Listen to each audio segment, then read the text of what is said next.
Bismillah. Assalamualaikum warahmatullahi wabarakatuh. Innal hamdalillah nahmaduhu wa nasta'inuhu wa nastaghfiruh wa na'udzu billahi min shururi anfusina wa min sayyiati a'malina. May yahdihillahu fala mudilla lahu wa may yudlil fala hadiya lahu. Asyhadu an la ilaha illallah wahdahu la syarika lahu wa asyhadu anna Muhammadan 'abduhu wa rasuluhu la nabiyya ba'dahu. وقال الله تعالى يا أيها الذين آمنوا اتقوا الله حق تقاته ولا تموتن إلا وأنتم مسلمون أما بعد. Jadi alhamdulillah, syukur pada Allah di atas segala limpah kurnia Allah kurniakan. Allah anugerahkan iman Islam sebagai sebesar-besar nikmat, dan dialah Allah yang telah anugerahkan kesihatan, keafiatan, kita ruang dan peluang untuk sama-sama kita himpun di rumah Allah Subhanahu wa taala untuk mentazimkan Allah Subhanahu wa taala, berselawat ke atas Nabi sallallahu alaihi wasallam. Mudah-mudahan amalan ini menjadi bekalan kita untuk jantung Allah Subhanahu wa taala. Jadi insya-Allah kita akan mula dengan baca suratul Kahfi 10 yang awal. Mudah-mudahan Allah pelihara kita daripada segala fitnah kehidupan, kematian, fitnah dajjal, dan daripada wabak penyakit insya-Allah. Al-Fatihah. A'udzu billahi minasy syaithanir rajim. بسم الله الرحمن الرحيم. الحمد لله رب العالمين الرحمن الرحيم مالك يوم الدين إياك نعبد وإياك نستعين اهدنا الصراط المستقيم صراط الذين أنعمت عليهم غير المغضوب عليهم ولا الضالين آمين. بسم الله الرحمن الرحيم. الحمد لله الذي أنزل على عبده الكتاب ولم يجعل له عوجا قيما لينذر بأسا شديدا من لدن ويبشر المؤمنين الذين يعملون الصالحات أن لهم أجرا حسنا ماكثين فيه أبدا وينذر الذين قالوا اتخذ الله ولدا ما لهم به من علم ولا لآبائهم كبرت كلمة تخرج من أفواههم إن يقولون إلا كذبا فلعلك باخع نفسك على آثارهم إن لم يؤمنوا بهذا الحديث أسفا إنا جعلنا ما على الأرض زينة لها لنبلوهم أيهم أحسن عملا وإنا لجاعلون ما عليها صعيدا جرزا أم حسبت أن أصحاب الكهف والرقيم كانوا من آياتنا عجبا إذ أوى الفتية إلى الكهف فقالوا ربنا آتنا من لدنك رحمة وهيئ لنا من أمرنا رشدا صدق الله العظيم. InsyaAllah mudah-mudahan bacaan suratul Kahfi menjadi manfaat bagi diri kita, dan kita doa mudah-mudahan Allah pelihara kita insyaAllah. Kerana suratul Kahfi ni dia ada kelebihan-kelebihan yang khusus, yang mana siapa yang mengamalkan dia banyak manfaat. Antaranya hadis yang diriwayatkan Ahmad, begitu juga Imam Muslim, An-Nasa'i daripada sahabat Abi Darda. Nabi SAW kata, man qara'a asyra awakhir min suratil Kahfi usima minad dajjal. Begitu juga lafaz lain, min awwali suratil Kahfi usima fitnatih dajjal. Siapa yang baca 10 yang awal. Dalam riwayat lain dia kata siapa yang baca 10 akhir. Mana boleh baca 10 awal dan 10 akhir. Saya selalu baca kelas wanita, saya baca dua-dua. Kerana malam ni singkat masa dia, kita baca 10 yang awal. Allah pelihara pada fitnah dajjal. Begitu juga sunnah. Nabi dalam ni kata, wa sunnah an yaqra'a syakhsun al-kahfi yaumil jum'ah wa lailatuha. Dan sunnah juga membaca suratul kahfi pada hari Jumaat dan malamnya. Seperti riwayat Hakim, Nabi SAW berkata apa? Man qara'al kahfi fi yaumil jum'ah, siapa yang baca suratul kahfi pada hari Jumaat atau malamnya, adha'a lahu min nuri ma bainal jum'ataini, Allah akan kurniakan cahaya nur kepada dia sehinggalah Jumaat akan datang. Mana siapa yang nak Allah beri dia nur, cahaya sampai Jumaat akan datang, hendaklah dia melazimi suratul kahfi. Dan insya-Allah kita hari ini duduk dalam akhir-akhir zaman, fitnah yang mana berdatangnya fitnah seperti kegelapan malam, seperti semut hitam yang duduk di atas batu hitam di malam gelap gelita, sehingga tidak ada orang, kadang-kadang tidak dapat mana melihat mana yang hak, mana yang batil. Sebab itu duduk atas sunnah Nabi SAW, kena melazimi baca suratul kahfi.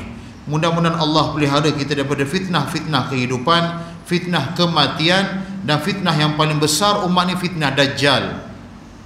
Selain daripada baca suratul kahfi, begitu juga kita diamalkan, diperintahkan sebagai perintah sunnah, hukum dia sunat, yang mana kita membaca doa selepas kita baca tahiyat akhir. Bila kita baca tahiyat, at-tahiyatul mubarakah sampai fil alamin innaka hamidum majid, ada hadis yang datang daripada Ibnu Abbas radhiyallahu anhu. Ibnu Abbas kata apa? Nabi SAW allamani, mana Nabi ajar aku doa ni. Yang mana Nabi ajar doa ni seperti mana Nabi ajar aku tentang urusan sembahyang aku. Kita tahu sembahyang ni besar dalam agama. Nabi perintah sembahyang, Nabi ajarkan manusia tentang sembahyang. Ibnu Abbas kata Nabi ajar kami doa ni, minta berlindung pada Allah. Pertama, Allahumma inni a'udzubika min azabil qabr, minta berlindung daripada Allah daripada azab kubur. Kenapa minta berlindung? Kerana kubur transit yang pertama kita. Bila kita pindah alam daripada dunia ni, kita akan pindah alam kubur. Dan kubur ni transit yang pertama sebelum nak pergi ke mahsyar, nak pergi syurga neraka. Mana tempat pertama persinggahan kubur, barzakh. Sebab itu Nabi kata minta berlindung daripada azab kubur. Sebab itu Nabi kata siapa yang selamat azab kubur, maka dia akan selamat insya-Allah alam-alam lain. Sebab minta berlindung pada Allah daripada azab kubur. Kedua, minta berlindung daripada Allah daripada azab api neraka. Api neraka, kerana api neraka dahsyat kengerian dia, sehingga Allah Subhanahu wa taala bila Allah firman dalam Al-Quran, Allah beritahu pada neraka, yauma naqulu li jahannam, ingatlah wahai Muhammad, beritahu pada manusia, peringatkan manusia pada hari kami berbual, kami berbicara pada neraka. Yauma naqulu li jahannam, kami berbicara dengan neraka Jahannam. Apa Allah kata beritahu neraka Jahannam? Halim tala'ati, dia kata wahai neraka, dah penuh ke? Muatan tu dah penuh ke? Neraka jawab pada Allah apa? Hal mim mazid, adakah tambahan lagi ya Allah? Dahsyatnya neraka ni. Sebab itu Nabi perintah kita tak berlindung daripada neraka Allah Subhanahu wa taala. Dan begitu juga yang ketiga, daripada fitnah kehidupan dan fitnah kematian. Fitnah kehidupan kita hari ini dalam hidup banyak fitnah. Nabi kata fitnah harta, fitnah keluarga, fitnah anak, kadang-kadang fitnah dalam kehidupan, bagai-bagai fitnah. Dan minta berlindung daripada Allah daripada fitnah kehidupan. Fitnah yang besar apa? Bila satu orang dalam sakarat. Sakarat ni dia panggil, orang kita pun panggil sakaratul maut juga. Orang Melayu pun sebut sakaratul maut. Sakaratul maut ni bahasa Arab. Kalau bahasa Melayu dia terjemah, dia panggil mabuk mati. Sakarat makna mabuk. Kalau mabuk sakrah, Arab panggil sakrah, sekali mabuk je. Kalau mabuk tu banyak sangat dia panggil sakarat. Mabuk al-maut, mabuk mati. Ketika dia tak mati lagi, dia sakarat. Sakarat ni mabuk mati, mana dia sedar tak sedar, fitnah akan datang. Syaitan akan datang menyerupai ibu, syaitan akan datang menyerupai ayah, beritahu kepada si anak tadi yang mana selama dia tahu agama ni lah benar, Kristian benar, Yahudi benar. Minta berlindung daripada Allah fitnah kehidupan, dan minta berlindung daripada fitnah kematian. Bila satu orang fitnah dia meninggal dunia, kita minta berlindung apa? Allah tutup aib kita. Bagaimana Allah tutup aib kita di dunia, Allah tutup aib kita bila kita meninggal dunia. Sebab apa? Kalau Allah dedah aib ni, tak ada apa lah kita. Kita duduk kat depan, duduk kat sini kerana Allah tutup aib kita ni. Dia tak nampak seorang-seorang, skrin dia nampak. Sebab itu kita nampak Alhamdulillah. Orang kata Alhamdulillah. Orang tengok pun dengan sangkaan yang baik. Sebab Allah tutup aib kita. Sebenarnya kita tak adalah baik, saya bercakap ni lah. Sebab orang tak kenal kita. Kita je kenal kita. Orang yang paling rapat kenal kita siapa? Kita ni yang bercakap ni. Orang yang paling rapat kenal kita siapa? Isteri kita. Kalau saya, isteri saya lah. Dia ada orang kata ibu bapa kenal anak tak? Sebab itu kalau kita nak kes perceraian dekat mahkamah, yang selalulah kita nikah orang cerai ni, kadang-kadang mak bapak ni kata anak dia tak, anak dia tak ada ni. Yang isteri kata tak, suami dipukul gini-gini. Mak ayah kata tak, anak dia wali, sikit pada wali. Mana wali, anak dia bawah sikit je. Sebab orang yang mengenal kadang-kadang seseorang, pasangan ni pasangan dia. Sebab dia duduk sekatil, sebantal. Mak ayah kita bila kita dah belajar sekolah, dia tinggal kita. Kita pergi belajar, kita duduk dengan ayah kita berapa tahun? Duduk keluarga. Ingat dulu kalau kita belajar dulu sampai darjah 5, kita duduk dengan mak ayah kita. Lepas tu kita merantau belajar. Lepas tu duduk dengan isteri kita tak lama. Di 3-4 tahun dia kenal suami dia, yang suami kenal isteri dia. Sebab itu bila kita meninggal dunia, minta berlindung pada Allah fitnah kematian, Allah tutup aib kita. Allah jangan dedah aib kita. Bila Allah dedah aib kita, tak ada apalah kita berisi Allah Subhanahu Wa Taala pada pandangan manusia. Dan minta berlindung daripada kejahatan fitnah Dajjal. Ni yang paling besar. Nabi kata apa? Fitnah paling besar umat aku di akhir zaman, fitnah Dajjal. Dajjal tak keluar, fitnah dia keluar. Sebab itu minta berlindung pada Allah Subhanahu Wa Taala, melazimi baca suratul kahfi. Lazim baca suratul kahfi, amalkan doa tadi. Kalau kata tak tahu nak bahasa Arab, tak apalah, sebut bahasa Melayu. Jangan sebut gitu, lafaz lah, niatkan kan.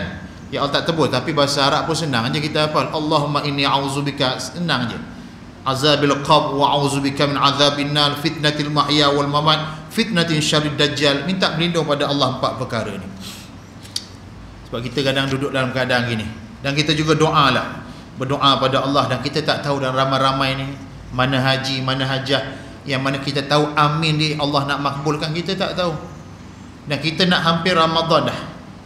Bila nak hampir Ramadan, hari ni kes bertambah pula. Berdoa pada Allah supaya apa? Surau masjid dapat dihidupkan pada Ramadan akan datang. Minta pada Allah kesihatan, keafiatan. Minta juga berlindung pada Allah Subhanahu Wa Taala daripada wabak-wabak penyakit yang kadang-kadang sebabnya tutup surau ni. Nak masuk Ramadan, tutup pula, na'udzubillah min zalik. Minta berlindung pada Allah Subhanahu Wa Taala. Jadi kita akan bahaskan sikit sepanjang pada malam ni tentang suratul kahfi. Suratul kahfi ni surah yang mana diturunkan di Mekah. Kita selalu amalkan baca, tapi kalau siapa yang mampu hafal, hafal 10 yang awal. Siapa yang mampu hafal, hafal. Tak mampu hafal, istiqamah baca. Sebab lafaz hadis tu disebut pada hafizah. Hafizah ni boleh makna dengan hafaz. Man hafizah asyra ayah min awali suratul kahfi. Siapa yang menghafaz. Ataupun hafizah ni boleh makna dengan memelihara. Ada orang tak hafal, tak ada masalah, di istiqamah baca, makna memelihara. Dimelihara daripada diri daripada fitnah Dajjal, dia melazimi baca suratul kahf. Jadi suratul kahfi ni dia ada 110 ayat. Dia kalau baca tiap-tiap hari Jumaat tu, tengok speed yang kita berbeza-beza. Selalunya orang baca dalam 40 hingga 40 minit. Betul tak? Kan ada orang baca sejam. Tak ada kan? Dia dalam 40 minit, 40 minit tu lambat dah tu. Kecuali orang baca Taranum Bayati tu, tak tahulah. Dia baca kalau standard baca 40 minit, 40 minit habis. Suratul Kahfi ni dia ada 110 ayat. Dalam 110 ayat ni tak ada satu nama Dajjal pun Allah sebut. Dan Dajjal ni dalam Quran nama dia tu Dajjalun, tak ada dalam Quran. Daripada Fatihah sampai An-Nas tak sebut Dajjal, tak sebut. Kalau Ya'juj dan Ma'juj Allah ada sebut. Dalam 30 juzuk Al-Quran ada 2 tempat Allah sebut tentang Ya'juj dan Ma'juj. Pertama dalam suratul Kahfi. Ada surah ni. Kedua dan suratul Anbiya. Allah kata hatta iza futihat ya'juj wa ma'juj wa hum min hadabi yansilun. Allah kata sehinggalah dibuka pintu tu, keluar Ya'juj dan Ma'juj, dua bangsa akan keluar. Jadi bila Allah sebut, Allah turunkan suratul Kahfi ni, Allah nak beri clue pada umat Muhammad SAW, kalau Dajjal fitnah dia akan datang, apa kita kena buat. Sebab itu Allah kisahkan dengan pemuda ni, kenapa dia lari untuk selamatkan iman. Terkadang-kadang untuk pelihara iman ni, kita ambil menyepi diri itu lebih baik. Kadang-kadang untuk memelihara iman, kadang-kadang kita melarikan diri. Ashabul Kahfi larikan diri daripada raja yang zalim kerana nak selamatkan iman. Sebab apa? Dalam suratul Kahfi Allah nak beritahu tentang pentingnya satu orang memelihara iman, khususnya pada akhir zaman ni. Kadang-kadang kenapa bila dia sampai akhir zaman, kadang-kadang orang tak menghargai iman yang dia warisi hari ini. Kita hari ini iman bukan kerana kita masuk Islam. Kita beriman kerana kita mewarisi ibu bapa kita orang beriman. Dan kita kena mensyukuri nikmat iman, kerana iman satu benda yang berharga si Allah. Kalau satu orang diuji dengan kesusahan, dia tak pernah senang dalam hidup dia, atau dia tak pernah sihat, asyik sakit dalam hidup dia, tapi dia ada iman dan dia mati dalam keadaan iman, dia akan selamat di sisi Allah Subhanahu wa taala. Satu orang yang tak pernah sakit dalam hidup dia, dia tak pernah susah dalam hidup dia, tapi dia mati, dia tak bawa iman pada Allah, dia tak ada harga si Allah Subhanahu wa taala. Sebab itu suratul Kahfi, salah satu dia ciri Allah nak sebut tentang pelihara iman, khususnya Dajjal. Sebab itu Nabi kata bila Dajjal keluar, dia dengan kuasa dia boleh sekat. Yang tak suka dia sekat, yang semua dia boleh buat. Dia boleh bunuh, dia boleh hidupkan, dia boleh tempat mana dia boleh suburkan, tempat mana dikemaraukan, semua dia boleh buat. Dan dia ketika itu dia mengaku dia Tuhan. Kita yang berakidah, yang bertauhid, kita tahu apa-apa kita akan mati dalam keadaan iman, apa-apa kita akan pertahankan iman kita.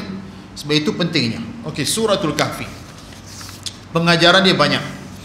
Dan surah ni surah yang mana bila turun kat Mekah dia ada sikit macam kelainan. Sebab kita tahu kat Mekah ni selalunya surah-surah melibatkan dakwah. Bila Allah turunkan suratul Kahfi ni, kerana apa? Dia panggil asbabun nuzul.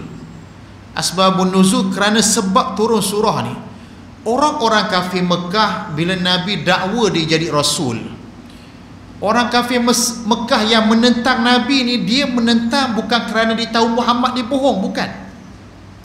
Sebab dia tahu Nabi ni satu orang yang jujur, satu orang yang benar. Dia dalam hidup tak ada rekod, tak ada rekod jenayah. Dia kadang tak ada macam setengah-setengah orang. Setengah-setengah orang kadang-kadang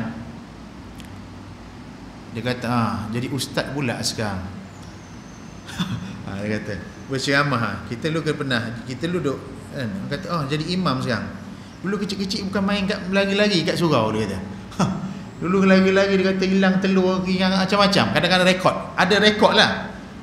Ada orang kata, tapi Nabi SAW, orang tak boleh nak kata dia, tak boleh nak cakap rekod dia, sebab dia daripada lahir dia, daripada kanak-kanak dia, rekod dia bersih, satu orang yang baik. Sebab itu kadang-kadang dalam keilmuan, dalam kesarjanaan, ada kadang-kadang orang yang mana sarjana-sarjana rekod dulu dia kurang baik, tapi Allah beri hidayah, akhirnya dia jadi yang baik. Tak ada masalah manusia. Tapi Nabi ni tidak ada satu alasan orang nak kritik dia. Jadi orang Mekah bila dia dakwa jadi rasul, orang-orang Mekah beragama apa? Orang Mekah ni dia serpihan masih lagi beragama dengan milah Ibrahim. Makna agama Ibrahim, bukan milah Ibrahim yang sesat dengan tangkap tu. Milah ni makna agama Ibrahim daripada datuk nenek dia dulu. Yalah macam Nabi SAW lah. Cuma bila agama tu lama ditinggal, khurafat, bid'ah berlaku dalam agama. Kepercayaan khurafat ada. Jadi mereka tidak ada rujukan. Mereka utus di antara mereka ke Madinah, Yathrib. Salah seorang yang pergi itu nama dia Amru bin Al-As. Amru bin Al-As satu orang sahabat Nabi. Sebelum di Islam, dia antara juru cakap. Sebelum Amru masuk Islam ni, dia antara juru cakap pihak Quraisy. Mana orang, kalau siapa belajar boleh google nama dia, Amru bin Al-As. Dia ni satu orang yang cerdik, pakar dalam politik. Kalau siapa belajar ilmu politik, salah satu dia sahabat Nabi yang cerdik dalam politik ni, Amru bin Al-As. Sehingga bila dia masuk Islam, zaman Omar lantik dia jadi gubernur di Mesir. Gubernur ni macam menteri besar lah kan, gubernur di Mesir. Jadi sebelum dia Islam, orang utus dia lah untuk pergi mana? Untuk pergi ke Yathrib, Madinah. Jumpa siapa? Jumpa pendeta-pendeta, orang bijak pandai yang tahu tentang ramalan, tentang ramal. Sebab orang Yahudi dia ada kitab, orang Nasrani ada kitab. Orang-orang kafir Quraisy ni, dia walaupun ikut daripada pecahan Ibrahim, dia tidak ada rujukan kitab. Jadi mereka pergi tanya. Bila pergi tanya, jumpa dengan pendeta-pendeta ni, mereka katalah ada satu orang laki-laki yang dia mendakwa dia satu orang utusan Tuhan. Bila pendeta-pendeta ni dengar, pendeta ni tak rasa takjub pun, sebab dia tahu akan lahir Nabi akhir zaman. Di kalangan orang Mekah akan lahir Nabi akhir zaman.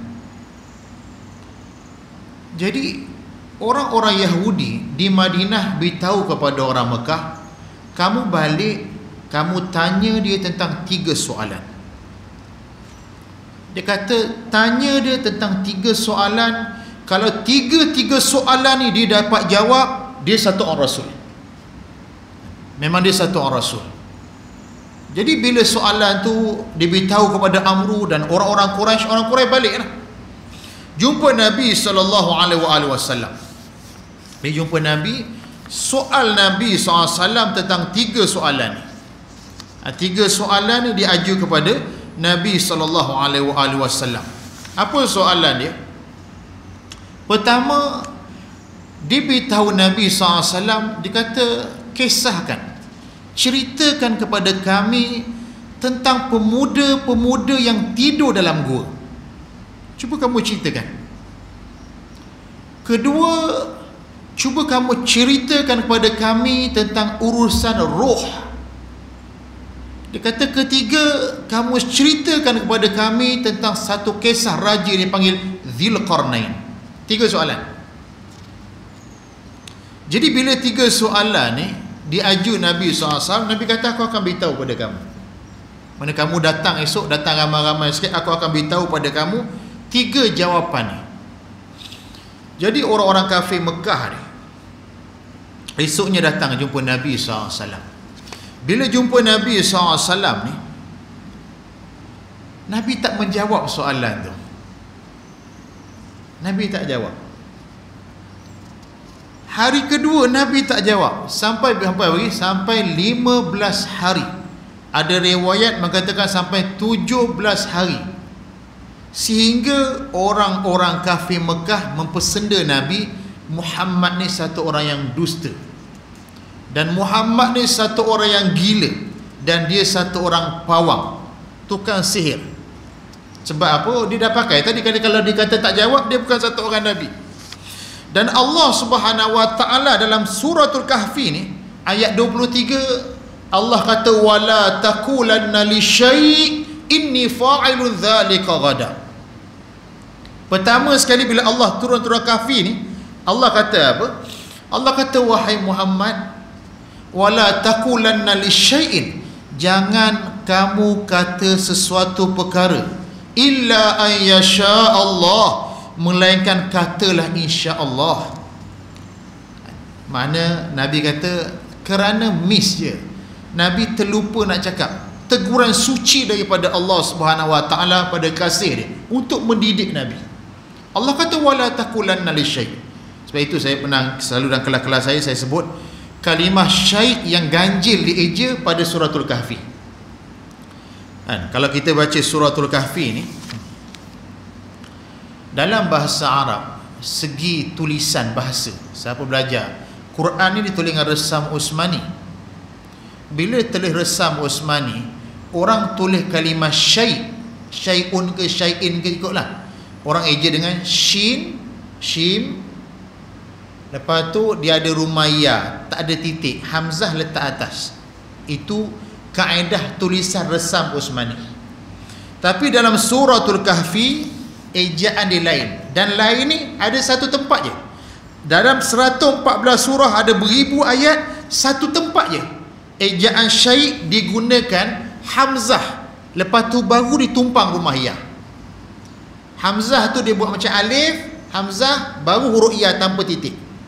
Kalau tempat lain dekat Quran, dia tulis syai' dengan shin, lepas tu rumah ya, tapi tak ada titik, lepas tu hamzah letak atas. Dia akan buat lekuk gitu. Tapi dekat suratul Kahfi dia tak tulis gitu, dia tulis panjangkan. Makna satu amaran daripada Allah Subhanahu Wa Taala, teguran suci pada Allah. Allah kata-katalah insya-Allah. Apa makna insya-Allah? Jika Allah kehendaki. Macam kita lah insya-Allah. Cuma kita kalau insya-Allah tak berapa yakin sangat. Kita kan nama panggil, "Mam, awak baca doa ni, jangan tak datang." Orang hantar kita kan, Izwan hantar, "Mam, malam ni datang insya-Allah." Ya, awak jangan insya-Allah, datang betul-betul, saya nak umum ni. Kata insya-Allah kan tak datang, nanti kan huru-hara juga. Bungkus makan dah. Tak balik main insya-Allah. Awak betul tak datang ni? Kalau tak saya nak umumkan dia kata. Saya cakap insya-Allah. Orang tak berapa yakin cakap confirm betul tak? Confirm insya-Allah. Confirm insya-Allah lagi. Kalau insya-Allah je tak madai. Makna insya-Allah tu dah madai lah, insya-Allah. Jadi Allah Subhanahu Wa Taala turunkan lepas 15 hari tu, baru Allah turunkan suratul Kahfi. Bila Allah Subhanahu Wa Taala turunkan, Allah Subhanahu Wa Taala mulakan surah ni. Dia panggil, bila Allah SWT nak beritahu orang kafir ni, selama ni mereka muji berhala Lata, Uzza, Manat, mereka mempercayai ada hari-hari sial, Allah SWT mulakan dengan kata puji-pujian. Itu saya pernah sebut, dalam 114 surah ni ada 5 surah. Dalam 114 surah ada 5 surah yang Allah mulakan dengan kata-kata puji dia. Pertama sekali, surah yang selalu kita baca dalam sembahyang, surah Fatihah. Alhamdulillahi Rabbil Alamin. Satu hari 17 kali sekurang-kurangnya. Kalau sembahyang sunat tak kira lagi tu. Fatihah. Kenapa Allah pilih surah hamdalah, pujian, dan Allah masukkan rukun dalam sembahyang? Supaya Allah, sembahyang kita tahu, sembahyang ni ada rukun dia, ada syarat dia, ada perkara batal dia. Kalau mengikut imam pula ada cara dia, makmum kat mana, imam kat mana, apa perkara kadang-kadang ila imam terbatal, nak buat macam mana makmum. Itu bab fiqh. Dalam bab fiqh itu urusan dia. Ada ustaz-ustaz akan mengajar bab tu. Tapi apa tasawur sembahyang? Tasawur sembahyang apa? Tasawur sembahyang bila satu orang kata Alhamdulillahi Rabbil Alamin, segala puji bagi Allah Rabb sekalian alam. Apa tasawur dia? Allah nak manusia bawa ketaatan dalam sembahyang keluar sembahyang. Kalau dalam sembahyang kita boleh kata Alhamdulillah, segala puji bagi Allah, segala puji bagi Allah Rabb sekalian alam, Allah nak kita tasawurkan dalam luar sembahyang. Bila kita dalam sembahyang kita kata Alhamdulillah, melazimi mulut itu Alhamdulillah. Sehingga apa? Macam baru ni bila saudara kita ada yang diuji dengan banjir kan, kita lihat, kita cakap apa? Kita kata inna lillah inna raji'un. Apa sunat kita sebut kalau kita tengok orang kena musibah? Nabi ajar satu doa bila kita tengok orang kena musibah. Kita baca alhamdulillahilladzi afani mimma btalaka bih. Ada wafadhal ni panjang, saya nak sebut alhamdulillah tu. Bila kita tengok orang kena musibah, kita kata alhamdulillah, segala puji bagi Allah afani, yang telah beri afiat, yang selamatkan aku daripada bala yang telah menimpa orang tu. Doa puji Allah. Sebab itu tasawuf yang bukan sekat fiqh dia je, sah batal bukan. Nak bawa hakikat sembahyang tu luar sembahyang. Dalam sembahyang bila boleh puji Allah, kenapa luar sembahyang tak puji Allah? Kita puji selain daripada Allah. Kita puji orang ni lah, orang ni pangkat ni kerana dia ada tempat dalam masyarakat, kita puji dia, dan kita telah melupakan puji Allah Subhanahu Wa Taala. Sebab itu alhamdulillah. Surah ni dimulakan dengan alhamdulillah. Fatihah. Kedua, suratul An'am, Allah mulakan dengan alhamdulillah. Ketiga ni suratul Kahfi, Allah mulakan dengan alhamdulillah. Keempat dipanggil surah Sabah. Allah mulakan dengan Alhamdulillah. Kelima surah Fatir, Allah sebut dengan Alhamdulillah. Makna 5 surah daripada 114 surah Allah SWT sebut dengan kalimah hamdalah. Dan daripada 5 surah ni, 1 surah Fatihah yang menjadi rukun dalam sembahyang orang-orang beriman pada Allah SWT. Segala puji bagi Allah, Alhamdulillah. Sebab itu bila kita bersin, kita cakap apa? Kan kita bersin, excuse me. Excuse me apa? Sebut excuse me. Bila satu orang bersin, Nabi kisah, iza atasha ahadukum falyakul alhamdulillah. Bila salah seorang dari kamu bersin, dia kena cakap alhamdulillah. Orang yang dengar sebut yarhamukallah. Itu sunnah ni. Kita tak tengok je. Kita pun tengok tak ada orang doa kat aku sebab alhamdulillah, sebab semua tengok je. Tengok dah macam. Kita kalau bersin, sebut Nabi suruh sebut alhamdulillah. Tak tahu kenapa Nabi suruh sebut, jangan cerita saya. Kenapa sebut alhamdulillah? Sebab itu kita kalau beli satu buku, dia ada buku Sains Islam. Kan? Saya pun terbaca lah, buku tu baguslah kita baca-baca untuk maklumat. Dia kata bila kita bersin, rupanya dia kata nyawa kita terberhenti berapa second, berapa saat tu berhenti. Yalah kita bersin kan, keluar semua. Sebab itu saya kata zaman Nabi tak beritahu. Nabi kata kau sebut je. Dan sahabatnya sifat dia sami'na wa ata'na. Dia tak kata kenapa nak sebut alhamdulillah Ini sebab tak ada soal jawab. Kalau soal jawab orang tanya ni, kenapa sebut? Jangan tanya saya. Kenapa nak sebut alhamdulillah? Tak boleh cakap benda lain ke? Tak, Nabi suruh sebut. Sahabat pula tu sifat dia apa? Sami'na wa ata'na. Nabi kata bila kamu bersin ucap alhamdulillah.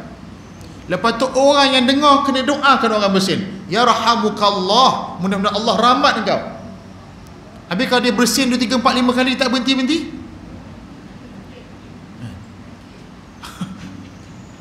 dia bersin, asyik bersin alhamdulillah. Yang bersin alhamdulillah, kita nak doakan apa?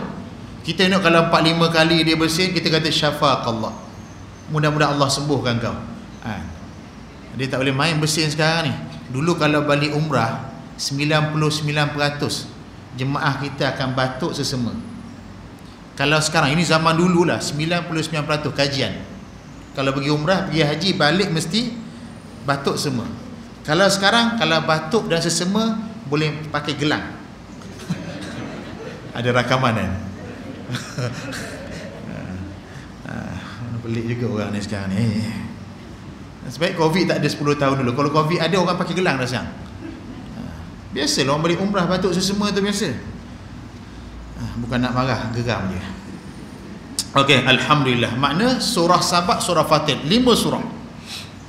Dan dalam surah ni, bila Nabi nak jawab 3 soalan tu, Allah guna ayat pertama, Allah kata alhamdulillahillazi anzala ala abdihil kitab walam yaj'al lahu iwaja. Kerana apa? Nanti orang kafir akan mengata Muhammad bercakap daripada perkataan sihir.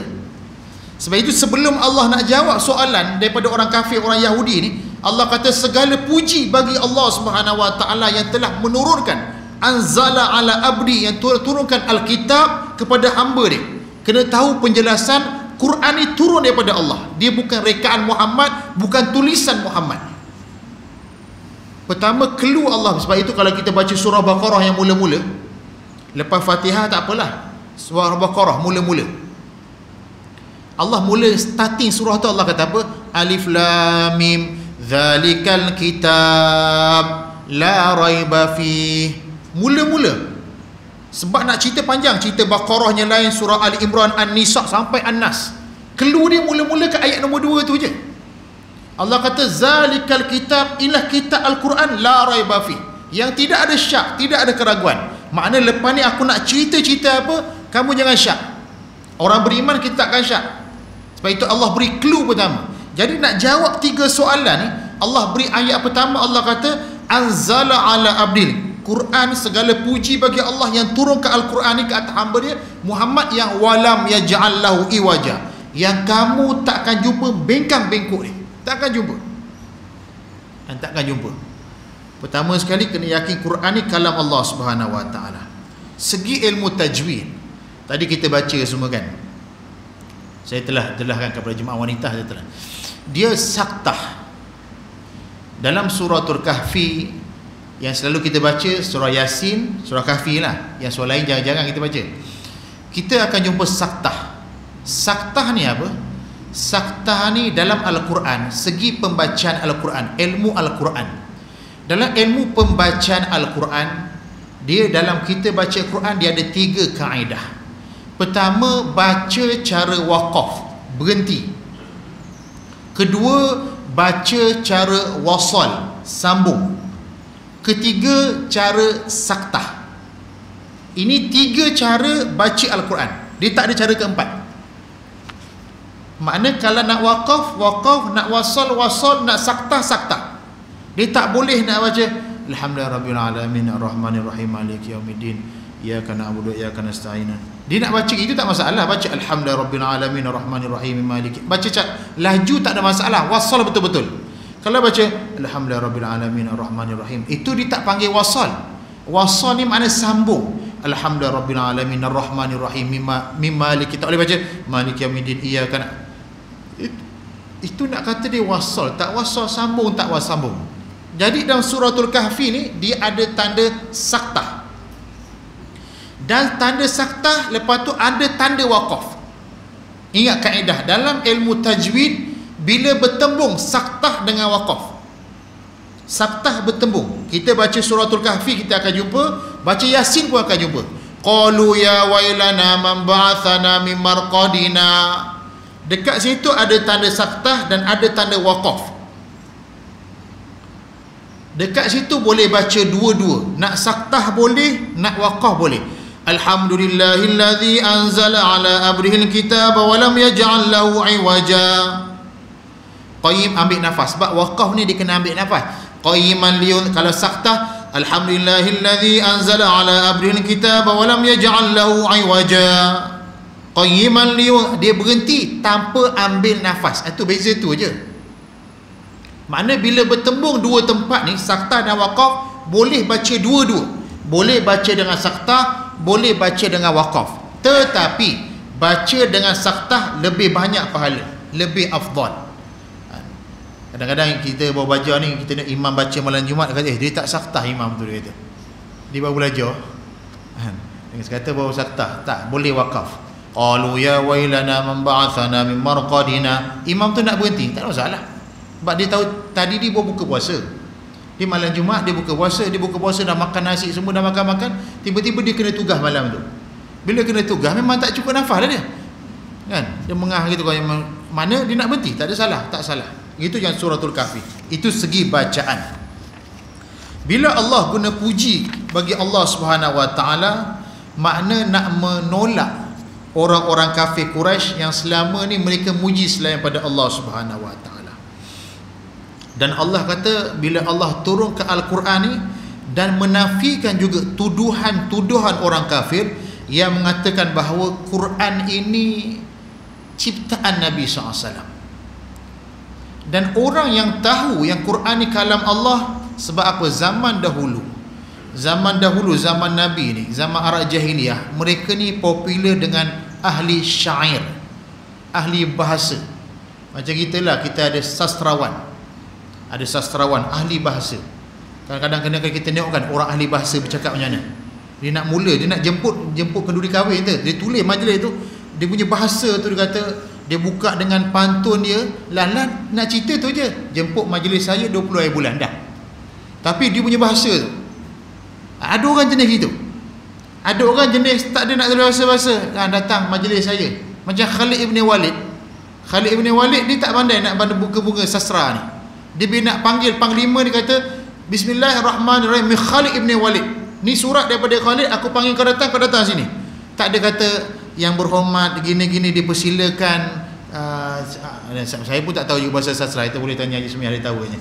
Ada bahasanya ni bunga punya bahasa. Ada orang jenis gitu, nak jemput je. Dan ahli syair, bila mereka dengar Al-Quran yang Allah turunkan, mereka kata apa? Mereka kata ini bukan syair. Sebab ilmu syair, kalau siapa belajar sekolah Arab dulu, dia ada ilmu dia, dia ada susunan bait-bait dia. Syair ni ada susunan bait. Dan kalau kita belajar dulu dalam, dipanggil contoh dalam bahasa Arab, kalamuna lafzu mufid dukastaqim, dia ada bait-bait dia kita nak campurkan. Macam selalu orang buat Asmaul Husna tu dia baca apa? Allahumma salli. Dia baca apa tu Asmaul Husna tu kan, dia banyak-banyak tu ada tengah-tengah tu. Allah apa je? Yang kat tengah-tengah tu dia macam syair dia tu. Ni ya rabbana a'tarafna bi annana asrafna ala laza'a, itu dipanggil bait-bait syair. Dulu bait-bait syair ni memang popular di kalangan orang Arab. Cara kadang-kadang dia nak memuji seseorang, kadang-kadang dia nak mengampu kerajaan, dia gunakan syair-syair yang indah. Kadang-kadang dia nak memuji tentang kecantikan satu orang wanita, dia akan keluarkan bait syair-syair dia. Sehingga syair ni satu ilmu dalam Islam. Imam Asy-Syafi'i antara orang, sebab itu Imam Syafi'i ada manaqib. Imam Syafi'i ada kitab dia panggil apa? Kitab tentang syair-syair dia. Hebat susunan. Jadi bila syair ni, orang Arab mahir dengan syair. Jadi bila Quran turun, orang kata Quran ni syair. Sebab itu bila Allah turunkan orang yang, sebab itu pepatah dia kata apa? Hanya jauhari yang kenal manikam. Orang yang belajar sastra baru tahu yang ini sastra ke bukan sastra.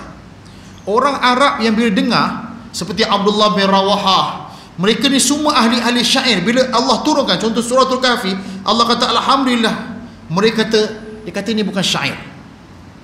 Orang awam, orang bodoh-bodoh di kalangan mereka, mereka tak tahu tentang ilmu syair. Mereka tak boleh pertimbangkan ini ilmu syair. Jadi dihukum semua syair. Tapi ahli syair kata ini bukan syair. Sebab itu dalam surah Yasin Allah kata, wa ma 'allamnahu syi'ra wa ma yanbaghi lah in huwa illa dzikrun wa qur'anun mubin. Kami tak ajar Muhammad ilmu syair. Kami tak ajar dia syair, kami ajar dia Al-Quran yang kami turunkan kepada dia. Sebab itu Allah mulakan puji, Allah tolak tuduhan-tuduhan. Sebab itu ahli syair ni zaman dulu Islam memberi dia kedudukan lah. Kalau Puan Haji perasan dalam Al-Quran sendiri pun ada satu surah dia panggil surah penyair-penyair. Daripada 114 surah tu ada satu surah dia panggil surah penyair-penyair. Dalam juzuk 19 kita buka juzuk 19 ada satu surah dia panggil surah penyair-penyair. Carilah sendiri surah tu. Dia panggil kalau bahasa Arab syair, orang yang baca syair. Kalau orang ni ramai syair dia panggil syu'ara, ramai ahli-ahli syair. Maknanya Islam memberi ruang, tak mengharamkan syair pun. Bukan kata syair itu haram. Cuma Islam datang beri panduan. Kerana kadang-kadang dalam syair itu ada memuji-muji yang benda yang haram, memuji berhala, memuji kadang-kadang benda-benda yang tak patut dipuji. Islam tak mengharamkan. Islam beri panduan. Nak puji tak salah. Sebab itu sahabat kadang-kadang mensyairkan muji Nabi SAW. Seperti selalu yang kita baca apa tu, orang Madinah sambut Nabi tu, Allah yang selalu kita baca tu dalam maulud tu. Yang Nabi bila masuk Madinah, orang Madinah dia bergendang. Tala'al ya, tahu macam-macam. Tala'al makna agama tak mengharamkan cara total. Agama beri manusia panduan. Syair tak salah. Kadang-kadang orang bergembira dengan sesuatu perkara, dia menyanyi Tala'al badru alaina, dia kata telah naiklah bulan purnama, telah datanglah bulan purnama ke atas kami. Mereka mendendangkan dan mereka menggendangkan. Dan Nabi SAW tak larang, kerana agama beri panduan pada manusia. Bukan nak kata ni haram, ni haram, ni haram, semua haram. Tak, beri panduan yang mana syair salah tak salah. Sebab itu ada di kalangan wanita-wanita Islam, laki-laki Islam yang ahli syair zaman Nabi SAW. Jadi bila surah ni Allah kata qayyimah, Al-Quran ni bila Allah turunkan kat Nabi, sifat dia tetap jelas. Allah kata liyunziral ladzi ba'sal ladzina syadid, makna beri amaran kepada orang yang mana tidak beriman pada Allah. Mula-mula lagi. Sebab apa? Kalau cerita ni dah beritahu mereka tak beriman juga, beratlah. cerita ni, Nabi dah jawab soalan tu. Kalau kamu tak beriman juga, Allah kata liyunzira ba'sal ladzina, makna beri ancaman yang sebenarnya sebesar-besarnya bagi orang-orang yang tidak beriman kepada apa yang Nabi bawa. Ancaman ni apa? Sebab zaman Nabi SAW, saya sebut tadi, orang tak beriman dengan Nabi ni bukan kerana kes Nabi. Orang tahu kejujuran Nabi. Sebab itu ulama-ulama tafsir kata apa? Mereka menolak dakwah Nabi kerana ego manusia.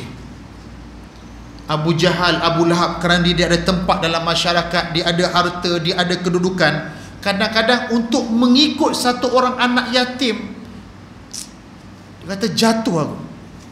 Alangkah baiknya kalau manusia dia buang ego dia untuk taat pada Allah. Allah akan beri kemuliaan dekat dia. Kadang-kadang ego manusia ni, kenapa ego?